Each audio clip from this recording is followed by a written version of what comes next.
Hello, have a nice day.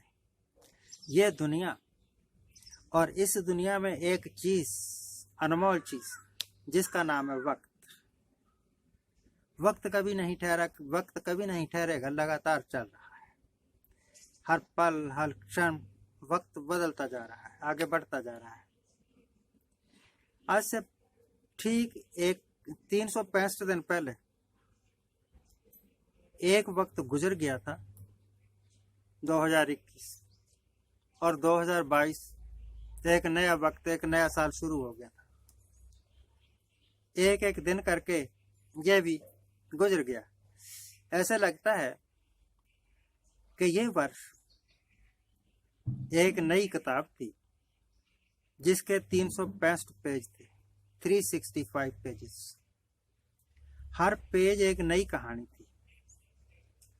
आज उस कहानी का अंतिम पेज पढ़ा जा रहा है। ये खत्म होगा तो कल से एक नया वर्ष शुरू होगा। एक नई पुस्तक का नया पेज पढ़ना आरंभ किया जाएगा। इस एक साल में बहुत सारी कहानियां जन्मी, दफन हो गई। बहुत सारी कहानियां बनाई गई और खत्म हो गई। कई राज खत्म कर दिए गए, कई राज नए पैदा कर दिए गए। कई बड़े देशों ने छोटे देशों पर आक्रमण किया और कई छोटे देश खत्म हो गए। यह सिलसिला सदियों से, हजारों वर्षों से चल रहा है, चलता ही रहेगा। जो पावरफुल है, जो माइटी है, वो अपने से छोटे को खा जाता है। शायद ये कुदरत का असूल है कि ताकतवर हमेशा कमजोर को खा जाता है, निकल जाता है। ताकतवर है अडानी, और अडानी को ताकतवर बना रहा है मोदी। और मोदी के कारण, अडानी साहब के कारण कितने ही लोगों के कारोबार खाए गए। सिर्फ एक आदमी को खरबपति बनाने के वास्ते हजारों की तादाद में लोगों के कारोबार खत्म कर दिए। यहां तक कि टीवी के चैनल्स भी खरीद लिए गए। वो टीवी चैनल जिस पर लोग बहुत विश्वास करते थे, एनडीटीवी की बात कर रहा हूं,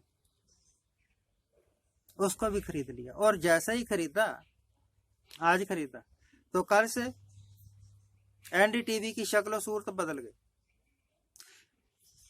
और टीवी पर बोलने वाले जो अनाउंसर्स हैं, जो प्रोग्राम पेश करते हैं, उनकी भाषा बदल गई। यानी मालिक बदला तो वफादारी भी बदल गई। किस वास्ते? सारा कुछ करने का फायदा क्या? सिर्फ इस वास्ते कि हमारे विरोध में कोई ना रहे। जहां हम खड़े जो हो जाएं, वहीं से ही लाइन शुरू हो, हमारे से पहले कोई ना हो। यही चलता है, यही चलेगा। औरंगजेब के जमाने से, उससे पहले की क्या हिस्ट्री थी मुझे नहीं पता, क्यों हम हिस्ट्री के स्टूडेंट नहीं रहे। पर औरंगजेब के जमाने से देखता हूं मैं, मुसलमानों के जमाने से देखता हूं, जब कोई मुसलमान बादशाह आता था तो वो दूसरे बादशाहों को खत्म कर देना चाहता था, दूसरी जातियों को खत्म कर देना चाहता था। औरंगजेब का एक ही पर्पस था कि पूरे हिंदुस्तान को मुस्लिम कंट्री में बदल दो, कोई हिंदू ना रहे। और अब ये जो राज है सुल्तान साहब का, ये सोचते हैं कि हिंदुइज्म ही रहे, हिंदू ही रहे, कोई मुसलमान ना आए। और सिखों तो किसी गिनती में गिनता ही नहीं है। और हद है कि सिखों के कारण ही आज हिंदू हिंदू है।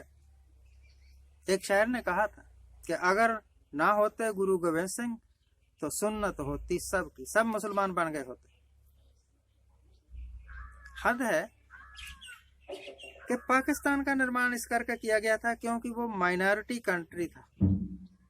जो लोग अपने आप को हिंदुस्तान में माइनॉरिटी समझते थे, उन्होंने कहा कि हमें यहाँ इंसाफ नहीं मिलेगा, हम तो एक नया देश बनाएंगे जो हमारी माइनॉरिटी के आधार पर होगा। देश बन गया तो पाकिस्तान एक माइनॉरिटी कंट्री हुआ ना। अब वहां क्या है, माइनॉरिटी वाले मेजोरिटी में है और जो माइनॉरिटी वाले हैं उनको उसी तरीके से तंग किया जा रहा है जिस तरीके से हम मुसलमानों के जमाने में किया जाता था। दूसरों की बहू बेटियों को उठा के ले जाना, जबरदस्ती निकाह कर लेने वगैरह वगैरह। तो ये कहानियां पिछले सालों में चलती रही है, ये कहानियां आगे आने वाले सालों में इसी तरह चलती रहेंगी, क्योंकि ये ह्यूमन बिहेवियर की टेंडेंसी है कि दूसरे को दबा के रखना, दूसरे पर हावी होना, उससे इनको खुशी मिलती है। ऐसा नहीं समझना कि हम सब बराबर हैं, एक ही भगवान, एक ही अल्लाह, एक ही वाहिगुरु के बंदे हैं, हम हर एक के साथ एक जैसा बर्ताव किया जाना चाहिए। नो, वो कहते हैं हमारी मानी जाए, भगवान क्या होता है। तो इस साल में जो कुछ हुआ उसको सब कुछ को भूलते हुए एक नए युग की शुरुआत करिएगा। कल से अपने दिलो दिमाग से नफरतें खत्म करिएगा, प्यार की भावना पैदा करिएगा, सभी को बराबर समझिएगा। तो मैं समझूंगा कि आपकी जिंदगी के कुछ पल, कुछ दिन, कुछ वर्ष सकारात्मक हो गए। आने वाले साल के लिए शुभकामनाएं। इस वर्ष जो कुछ आप कर चुके हैं उसके ऊपर मिट्टी डालिए और आगे बढ़िए। Thank you very much for watching.